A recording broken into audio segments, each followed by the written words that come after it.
మరి అప్పుడు అన్ని రిపోర్ట్స్ కూడా ఇవి మీకు ఏదైతే ఇప్పుడు చెప్పానో ఆ రిపోర్ట్స్ అన్ని కూడా చూపించి అన్నయ్య అక్కడ స్కూల్లో ఎవరికి తెలియకుండా సీక్రెట్ బెడ్రూమ్స్ మెయింటైన్ చేసి ఏ ప్రీతి కావచ్చు రేపు ఇంకొక తల్లికి ఏ ఆడబిడ్డకి ఇలాంటి దుస్థితి రాకూడదని నేను అన్నగారికి చెప్పడం జరిగింది. అన్న ఆ రిపోర్ట్స్ అన్ని చూసి కూడా అమ్మ మీకు ఖచ్చితంగా న్యాయం చేస్తాం అని బలంగా నిలబడ్డారు. 2019 నుంచి 2024 వరకు అన్నగారు మాతో చాలా బలంగా నిలబడ్డారు. మరి 2020లో మాకు కర్నూలుకు వచ్చి లక్షలాది మందితో ర్యాలీ చేసి మరి జస్టిస్ ఫర్ సుగాలి ప్రీతి అని కూడా చెప్పడం జరిగింది. మేము ఇంకా 2024లో మళ్ళీ ఎలక్షన్స్ వచ్చిన తర్వాత అన్నగారు మరి పెద్ద పోస్ట్ లోనే మరి డిప్యూటీ సీఎం అంటే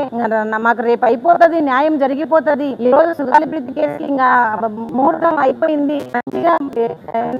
న్యాయం జరుగుతుంది అని అనుకుంటున్నప్పుడు ఈ 14 నెలలు ఏదైతే కూటమి ప్రభుత్వం వచ్చిన 14 నెలల్లో ఎప్పుడే కానీ సుగాలి ప్రీతి కోసం అన్నగారు మరి మా అపాయింట్మెంట్ ఇవ్వడం కానీ